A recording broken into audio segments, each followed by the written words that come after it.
Welcome back and thanks for staying with us. This is the 9 o'clock hour right here on Rapid TV, and this is Rapid Dawn.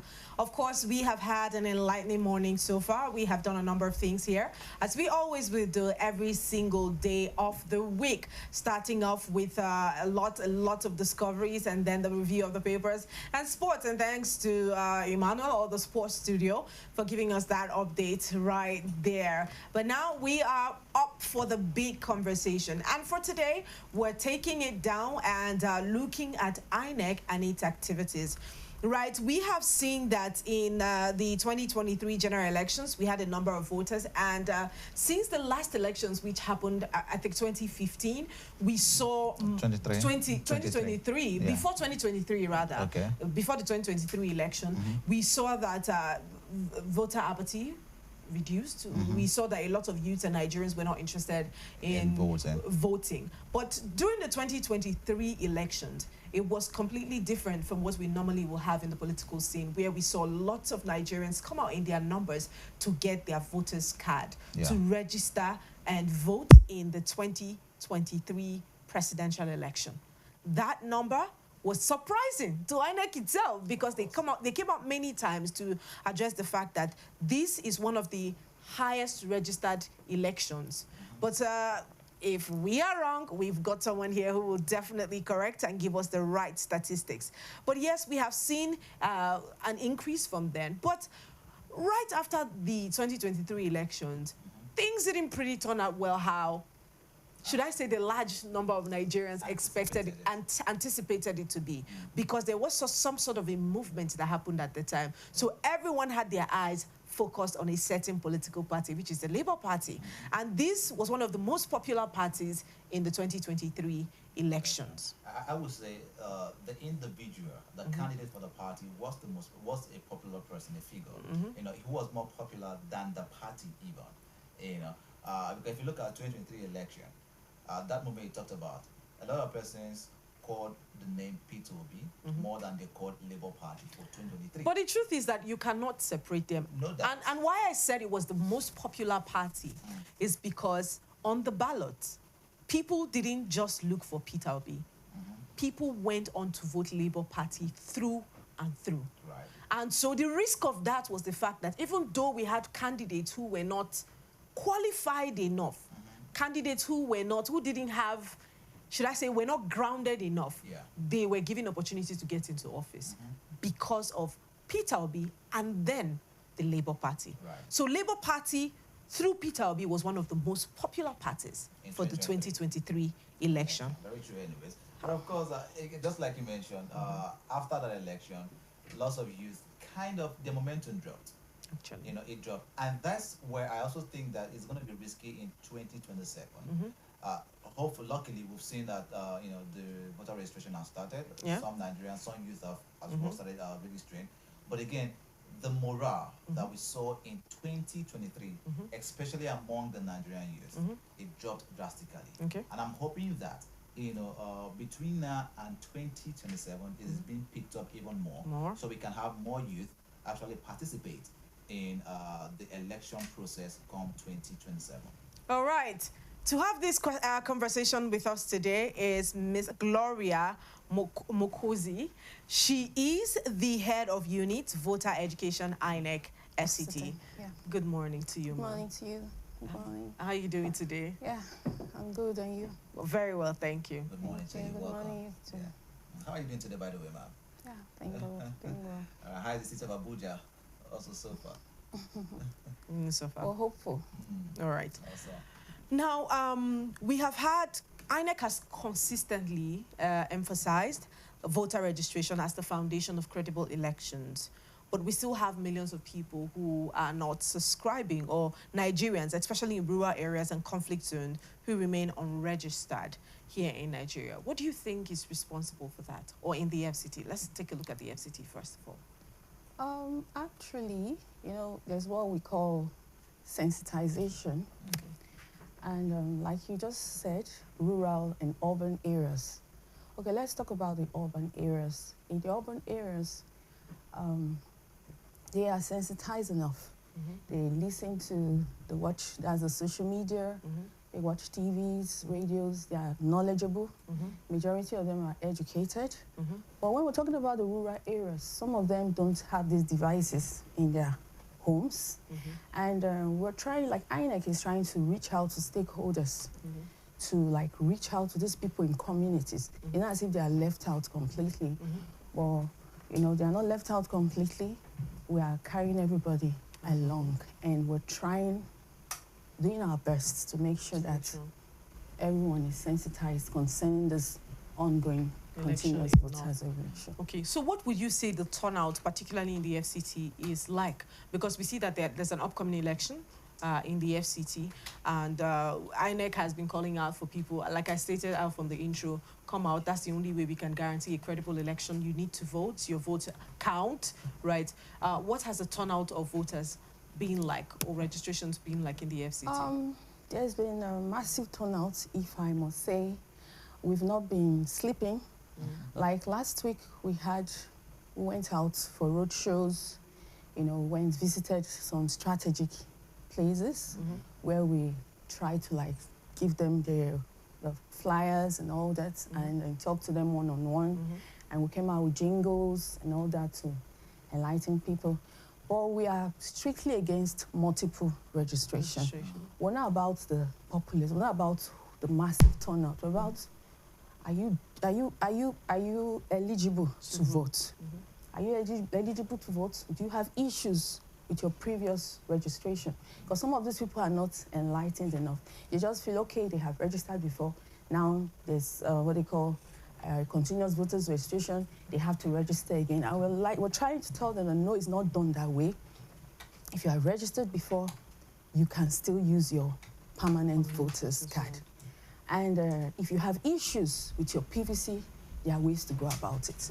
So that is what we're working on Currently. All right, what measures is INEC putting in place to ensure that voters makes registration easy for voters? I'm saying that because they are first-time voters. There are people who haven't gotten their voters card before.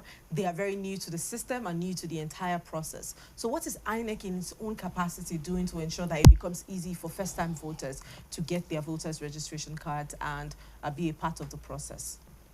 Okay, like in FCT, you know, initially when we started the program, it's on the 18th of August. Precisely, it was an online exercise. And we were advised to go online as if you have not registered before, so you can register online. So on the 25th, we made it clear. We told the public that from 25th, it will be an in-person registration. You don't have to register online. And even if you have to register online, you still have to come back to the office to complete your registration because of your fingerprints and all that. So from 25th, we started, and especially here in FCT, in Area 10 office, and there was this massive turnout, you know. But we still come out to enlighten them. Please, you don't have to register more than once. And some will say, oh, their cards are defaced and all that. It's okay, there are ways to go about it. You don't have to. Some will say, you know, trust Nigerians and excuses. You just have to enlighten them. So, and then also, the second question, right? Okay, you just How have is to. INEC making it easy? Okay, we're making it easy, but right now we have like streamlined. You know, it was centralized in the first place. Now we have taken it to wards. You know, they are like, here we have 6 area councils in the FCT, and we have spread it out to the wards so that it would be close enough. You know, we were trying to make it close enough for these registrants, you know, these voters, to just walk out of your home or come out of your comfort zone, go to the, what they call the registration area, the wards. So now we are like, we have spread out, and so you are really trying to make it easy. But the idea of voting online was, you know, people don't having to come there directly. And I think this is one of the things that frustrates the process, Right. where people have to come down to the center still to vote when we can do these things virtual. We're in a digital age. I get what you just said, voting online or registering online. Registering to get your Okay, voters just card like online. I said, it was just a 1 week exercise, 18th to 25th. You know, these things they have procedures, you understand? It was just a 1 week exercise, and I'm like, okay, 1 week is enough to do your online registration. But lots of persons are not even aware. You will still have to come to the office to complete your, because you can't start, there's a smartphone and you can't use your fingerprints. We've not gone to that level. Okay. We hope to. You talked about 6 area councils, right, in the FCT, and about 69 centers.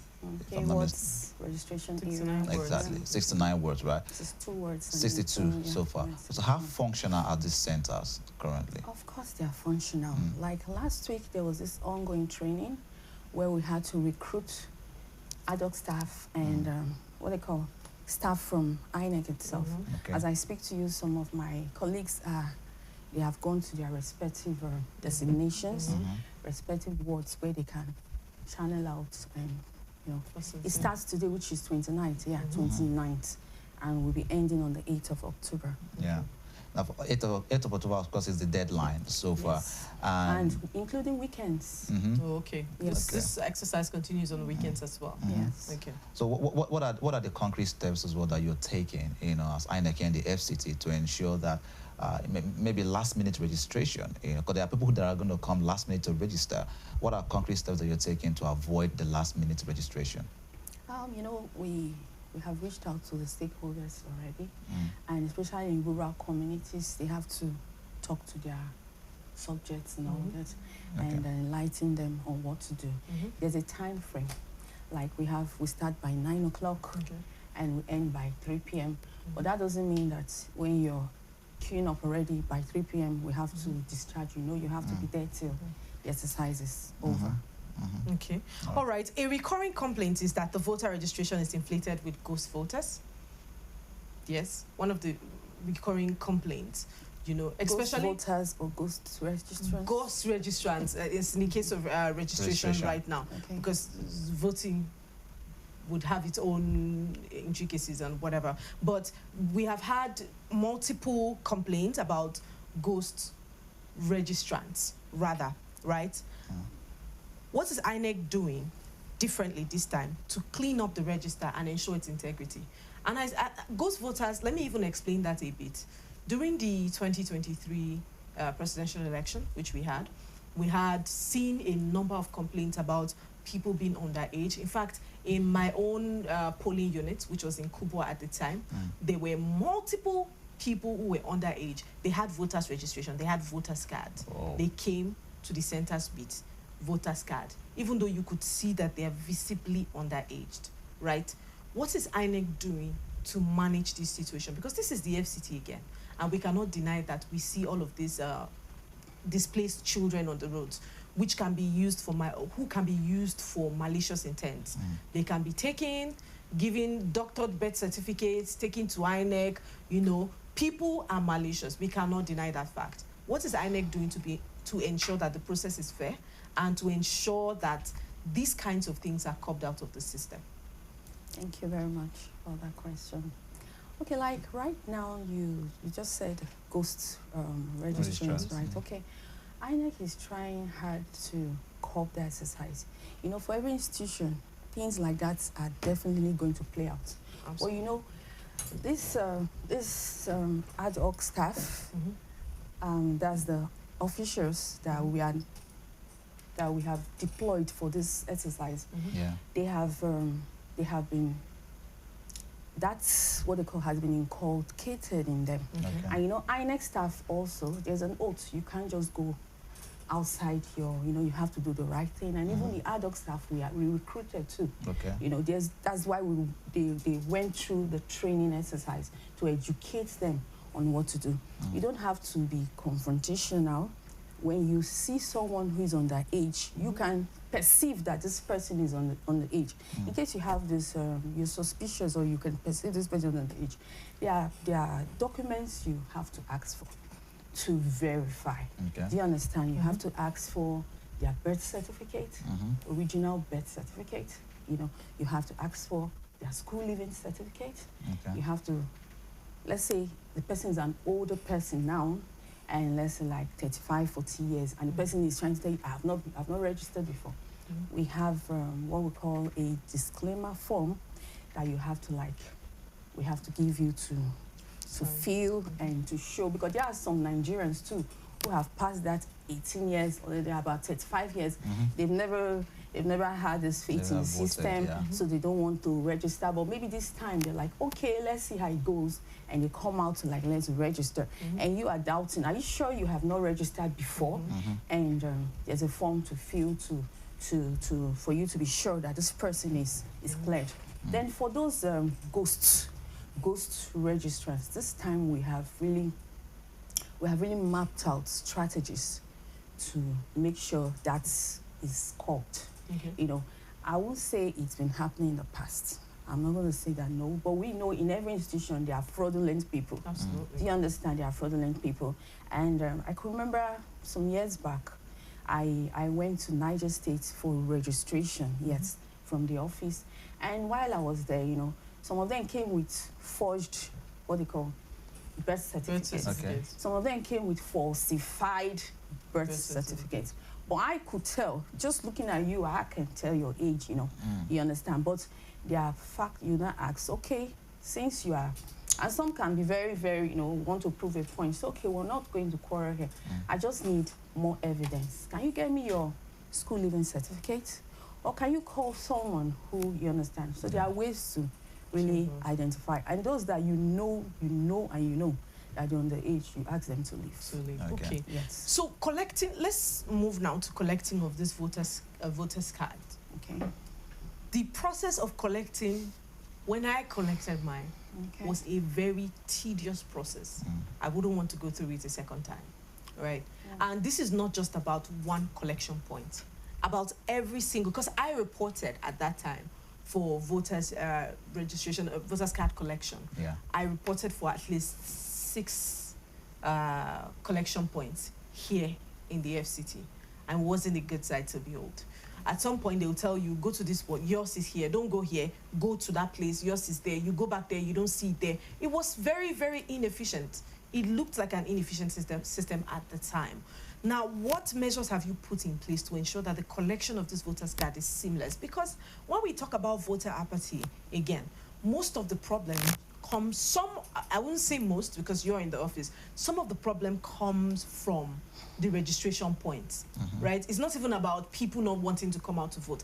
At the registration point, there are certain things that frustrate your ability or frustrate you from collecting your card, going to the point where you want to vote. What has INEC put in place to ensure that this process is seamless? Okay, thank you. You know, the world is evolving and there are new technologies. Absolutely. And right now, even on your smartphone, or rather with your smartphone, you can check the location of where your PVC is. Okay. Yeah, we have a website, www.cvro.inecnigeria.org. And when you click on it, there are what they call the location, the centers. Locations to give you, go to this place, this is what I want, this is what I want, and this is what I want, and tell you, okay, go to this place, and this is this. So we're trying to make it seamless. And right now, our machines are functional, you know. So it's not like it used to, you know. Now, like I said, the world is evolving, INEC is evolving too, and all that. So things are getting better by the day. So I don't think there will be difficulties in. Should we hold you to your word? Yeah. Let's talk about inclusivity, especially with persons living with disabilities. Because we've had complaints. Some of those persons may be deaf, maybe some of them are blind. You know, what is INEC doing to ensure that those living with these disabilities, that when they get onto the centers, it is also seamless for them to register, seamless for them to be communicated to, and seamless for them to as well get their PVC? Thank you very much. INEC is gender sensitive, and also INEC is sensitive to those living with disabilities. Okay. So they are given preferential treatments. You know, when there are designated areas assigned for this registration, and there are ad hoc staffs, you know, assigned for this registration, and we make it seamless. They don't come there and start falling over each other, and we just do it for them seamlessly. All right. Thank you so much. I think so far we have been able to exhaust most of the questions, especially when it comes to voter registration, which happens to be your area. We have a second part of the show where we head on to, and of course we have our guest sitting right here in the studio. Let's go on a very short break. When we get back, we'll keep up with the conversation. Please keep it locked in. Sir, what's up?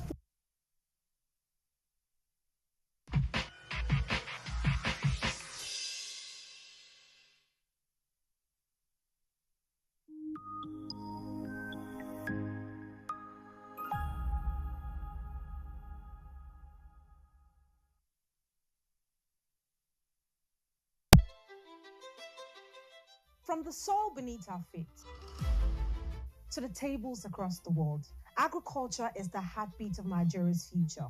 Yet challenges persist: limited finance, outdated methods, policy gaps, and untapped opportunities. The Green Line is here to change that. A groundbreaking weekly television feature that connects policy with practice, farmers with markets, and innovation with impact.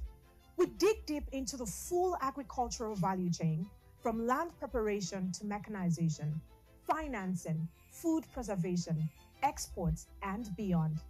The Green Line isn't just a show, it's a national development platform. Join me every Friday at 11 a.m. only on Rapid TV, Star Times channel 176, and online at www.rbnradiotv.com. Nigeria's economy, the global markets, what does it all mean for you? From stock market insights to global financial news you need to know.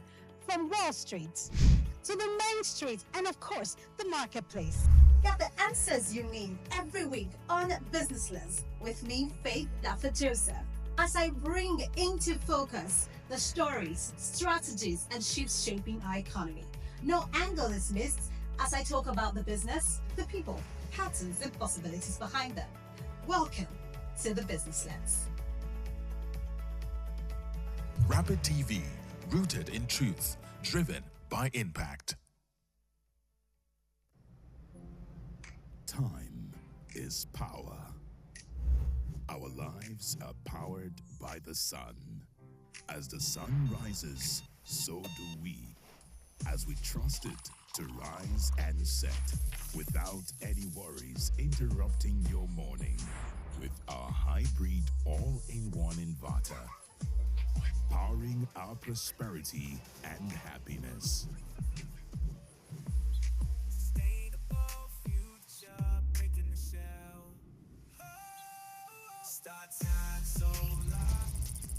But also nurture what is dear to us, powering trust and support, empowering us to do things that really matters. Star Times Solar, power your life. From the heart of Africa, where dreams are born and passion is boundless, a new wave of talent rises.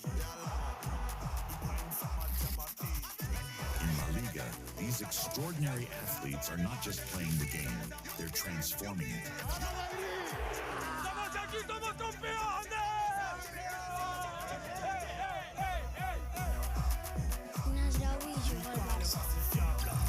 Danny Rodriguez, the man chasing, it's Lamine Yamal! What a magnificent goal that They is! shine on the world stage.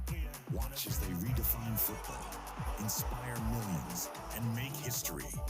La Liga, where dreams become reality. Are you missing out on interviews, music, entertainment, thought-provoking discussions, and more? Don't sweat it, man. We've got you covered. No matter where you are, be part of the action 24/7, online and live. Caesar Radio. On Facebook, it's Rapid FM Umuahia. On Instagram, it's official Rapid FM. And on X, it is Rapid FM 965. Tune in to Rapid 96.5 FM or listen to us live on our website at www.rapid.com. rapidfm965.com or radiogarden.com. Better yet, get our mobile app from the Google Play Store. Catch the pulse of the Southeast on Rapid 96.5 FM, the sound of your city. Hey, Oyanam, all Siso Radio. This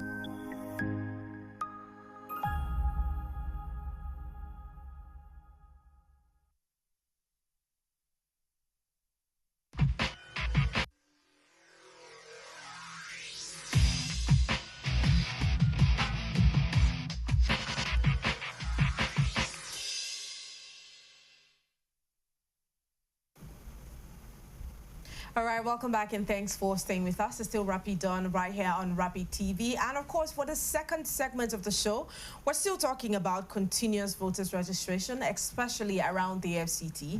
And of course, we have Mr. Samuel J. Bassi. He is the Director of Voter Education and Publicity, INEC FCT chapter. Good morning to you, sir. Good morning. It's so good to have you join us here this morning. Thank you for having me. Sorry, I'm Deputy Director, not Director. Oh, Deputy Director. I beg your pardon. Thank you very much for the promotion. Soon, just who knows, maybe soon. You know. All right. It's good to have you, sir. It's good to have you join us on the show. Yeah. All right, let's take a look, because our data will be stemming from the 2023 election, from 2019 to 2023, and I have a number of data here that says about 1,570,307 registered voters we had in the FCT. And according to that data, it said uncollected PVCs is about 460,643 in 11 years. And this splits into 230,007 uncollected from 2011 to 2019. Now, FCT has about this same number, 1,570,307 registered voters as of 2023. That was what was released in the public space. But it says that we had 460,000 uncollected PVCs over the last decade. Why do you think so many registrants fail to collect their PVCs? I know that from the first segment, we already asked the question as to how seamless the process will be for people to collect their PVCs at this time. What do you think is responsible for people who register and end up not collecting the PVCs? Is it logistical? Is it awareness failure? Is it about apathy? What exactly do you think is the reason for this? It could be a number of those factors you've mentioned. Okay. Interestingly, in FCT, it's only 93,000 that have not collected as of these things. And if you look at that against the percentage of people that are registered, it means that the collection rate in FCT is about 80-something percentage. You understand, from 1-something million people that registered, so many collected, just 93, thousand of that couldn't. And interestingly, too, in the ongoing CVR exercise, there's also provisions for collections of PVCs, and people are taking advantage of that. And regarding your questions, factors responsible for the uncollections, I could, like what you mentioned, you listed a number of factors. Some people, before the availability of the PVC for collections, some people may have changed locations. Some people may have passed. Some people maybe lack of interest, or others maybe awareness issue, understand. And as it were, we always take advantage of opportunity like this to sensitize the people that during the CVR exercise, registration exercise, also provide an opportunity for those that did not pick up their PVCs to go to the local government, INEC office in the local government that they registered for their PVC collection. Let's talk about server capacity, basically from the FCT, server capacity. Now, when the registration portal was opened on August 18, 2025, over 60,000 registrations went on board. What is the FCT, the INEC FCT doing to ensure that this kind of pressure can be handled when it comes to server capacity? Well, INEC actually has the capacity to accommodate this. And so far, we've not had any issues regarding, regarding online registration, pre-registration exercise. Those that kind of took advantage of that platform to register, I don't think we had any kind of report you know, on that. So in terms of capacity, we do have that. And also have to, you recall that the online pre-registration has been suspended, you know, in FCT. This to make provisions for those that pre-registered, you know, kind of to complete their registration by visiting any of our designated facilities or registration centers to complete their registrations. So far we don't have problems with, you know, the virtual kind of process that we put in to make the registration process seamless. All right. But the CVR has been extended for 1 year. So that means August 30th, 2026, that is how long this continuous voter registration is going to be running for, correct? Yes, nationwide. But here in the FCT, we recall that there's elections coming up in February, area council elections. And going by the provisions of the law, it states that not later than 90 days to such an elections, now CVR should be suspended, not stopped. You know, suspended, understand, to enable the commission to process, you know, take the necessary constitutional decisions to process information, you know, gathered during the CVR exercise to update its register, you know, for the purpose of the elections. So after the elections, it will resume, you know, alongside, you know, kind of exercise nationwide. All right. I'm very interested in people collecting their voters' card because, again, many times, INEC has said the credibility of an election is important for the credibility of an election. It's important for people to go out to vote in their numbers. And you have stated that about 94,000 people, 93,000 people are yet to collect their PVCs, even though they have registered. What is INEC doing to ensure that these are not permanently lost voters, especially for the next election? No, we should appreciate the fact that some of these people have relocated. They're no more in FCT. Some have passed through. They're deceased. So, and also for those that were not aware, we are, you know, using the opportunity of CVR to intensify sensitization to encourage them to pick up. And I can tell you this, that a number of people kind of have come to the offices to, you know, pick up their PVCs. What about those that have relocated? Because you made mention of the fact that they have moved from one state to another because, of course, because of the time that it takes to process this voters' card or for them to come and get their PVCs.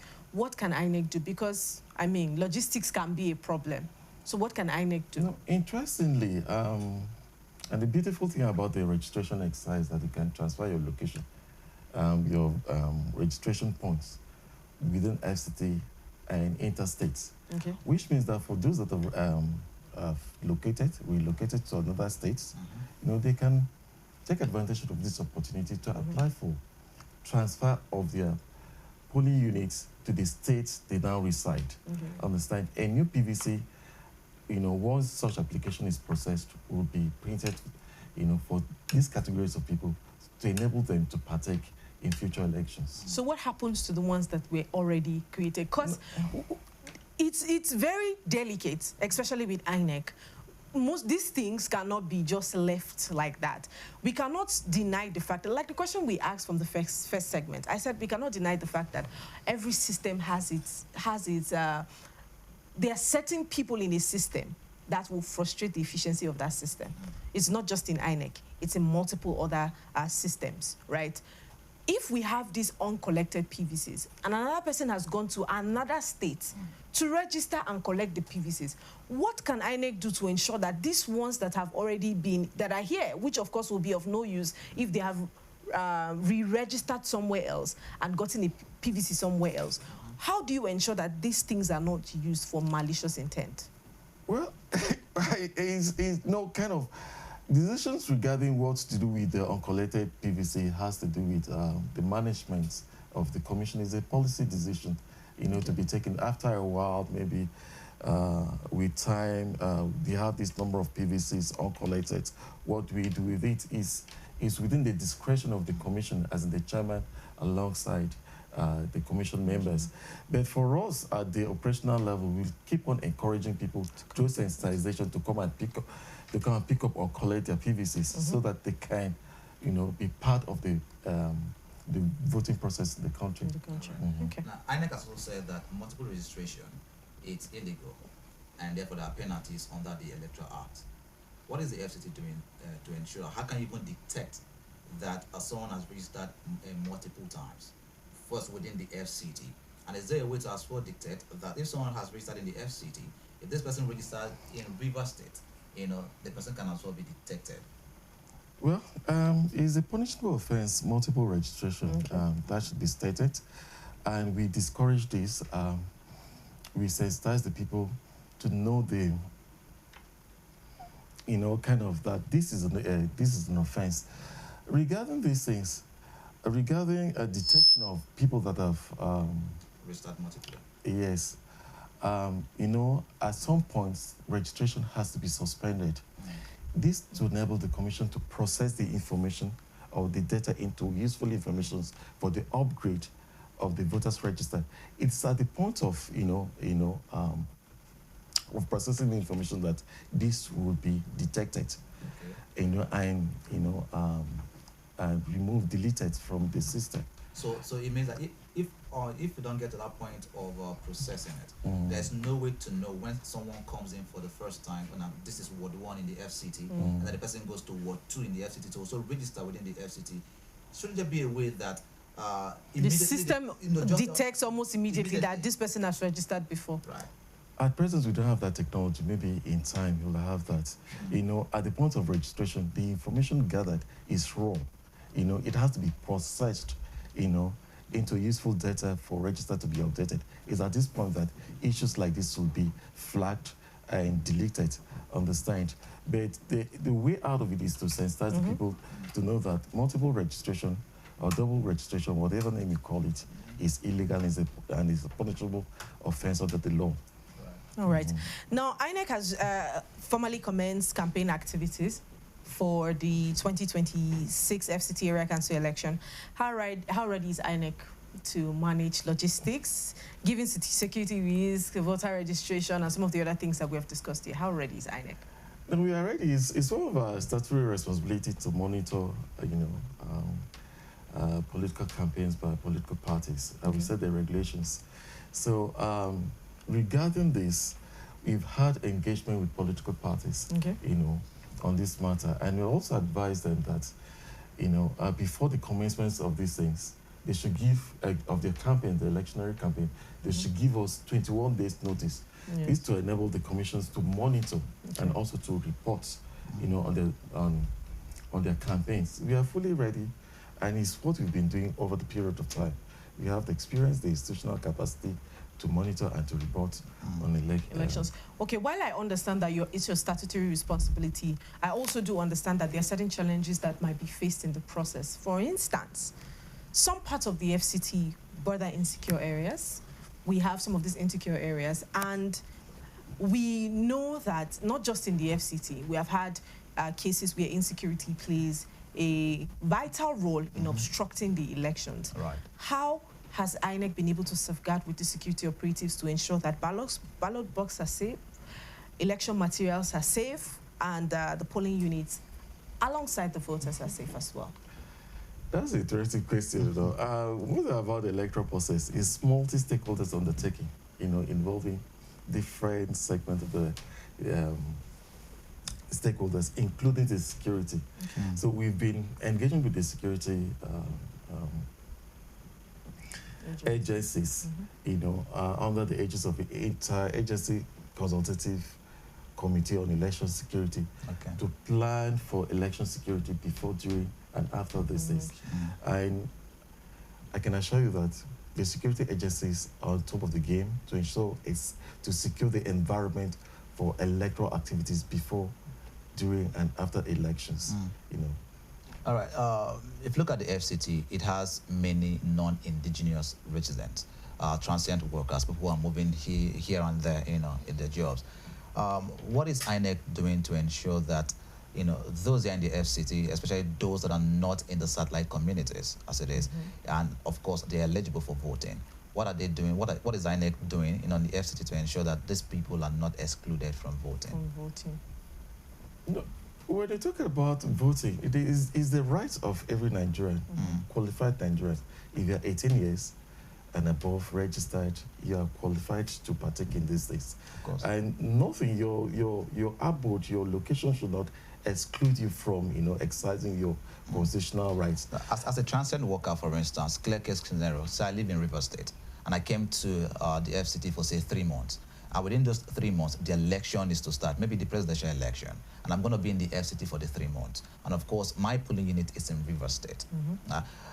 After my 3 months, I'm going to go back to River State, but I need to vote because I'm in the FCT. How does INEC, how would INEC mitigate this to ensure that I vote within the FCT and not need to travel back and afford again? Well, for that, you have to, at the point of registration, it's always advised that you register in a location closest, to you for convenience of movement during elections. There's restrictions. So it's very difficult for you, practically impossible on election day for you to move to River States, for registration. So if you are registering now, like now you're in River State, why not take opportunity of this exercise to transfer your location, your voting point to FCT and close to your location. So if I go back again to River State, I have to transfer it again? Yes, of course, that's the flexibility. So that's a lot of stress. How many times does INEC even allow for, I registered in Enugu State as an INEC, though I've not ever voted because of the nature of my work. There's legislation tools that enable people like us, journalists like you, understand to partake in elections. Presently, there's a situation. If I intend to vote in FCT, I have to transfer my voting points from Enugu State I was to FCT. Now I'm residing and working. So that is it. You should even appreciate the Commission for coming up with such an initiative, making the registration process flexible. How quick can the transfer be? Because I understand where he's coming from.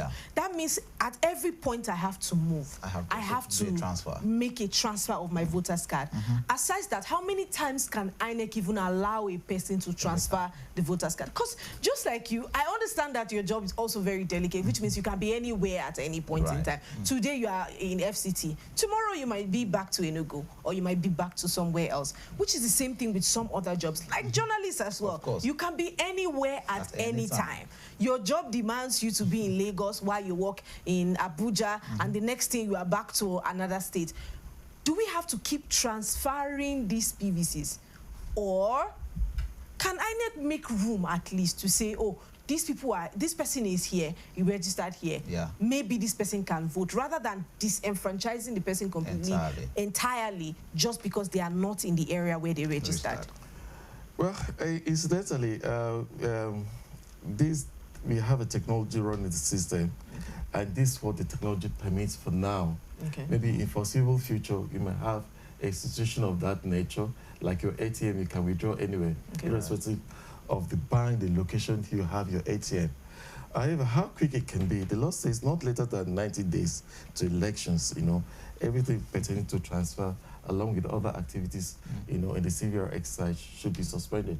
So if you intend to vote, in area council election in February, and they registered now, before February, your card will be ready, for the purpose of you taking part in that exercise. Yes. Okay. So that means not later than 90 days. Not later than for elections. The purpose of PVC is to enable you to vote. Exactly. Understand? So you are interested in voting in the area council elections, and then there's a window, there's an opportunity open up to you. You take advantage of that, to do that. Then maybe in future, technology is evolving and it's dynamic.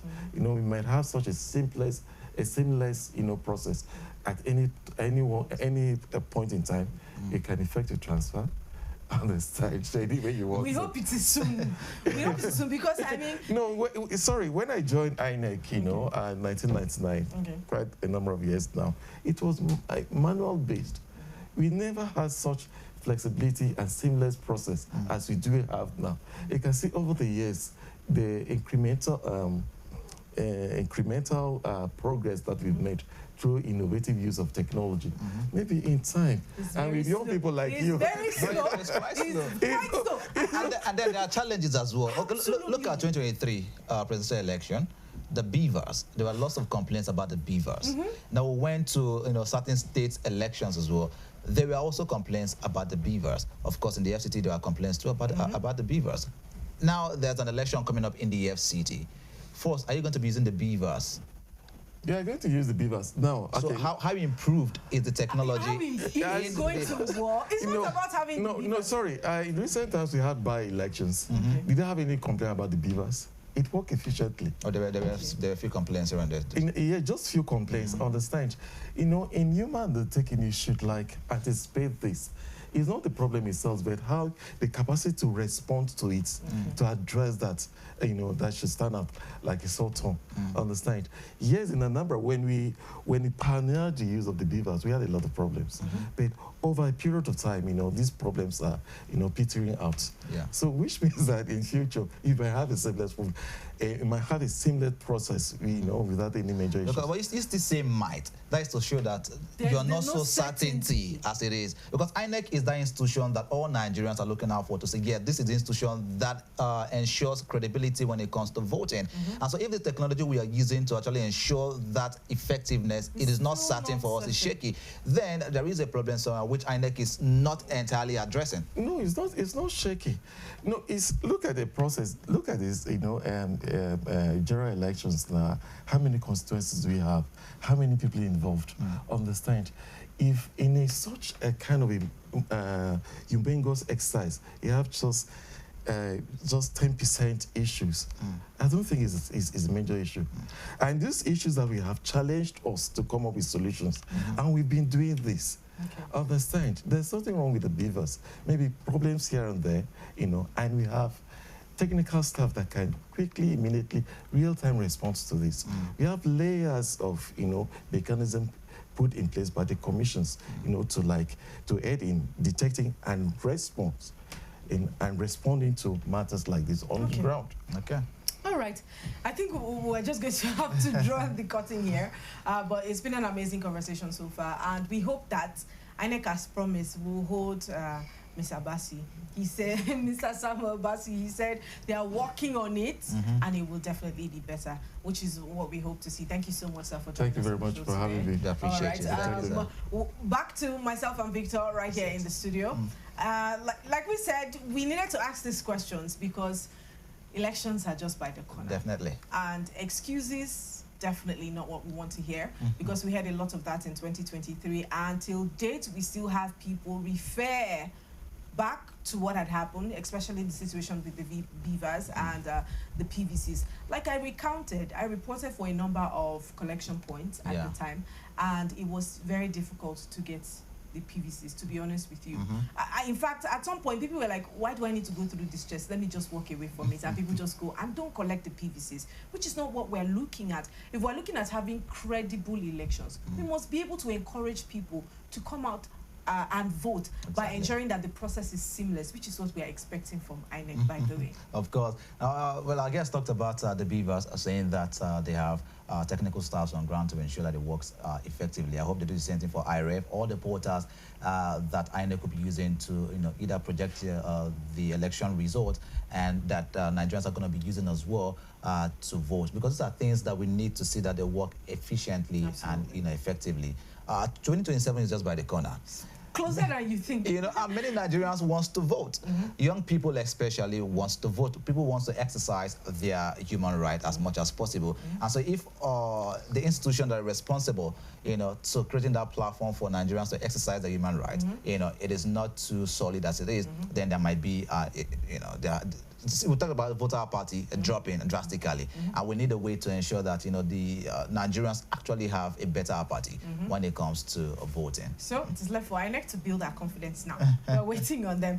All right, thank you so much for being here with us from the hour of 7 right until now, the 9 o'clock hour. We have had an amazing time hanging out with you on the show today. Right, before we go, we want to remind you we are active across social media platforms, on Facebook, on Instagram, on Twitter, which is now X, and on where again? TikTok as well. Right. On YouTube, we're very active, which means that all of our episodes are uploaded over there. Please do well to take a look again and share with friends and family who are a bit confused about INEC and its operations here in the FCT. It's at official Rapid TV. And you can go literally everywhere with us with our website at www.rbnradiotv.com. My name is Martha Alu. And of course, I am Victor Ake. See you tomorrow.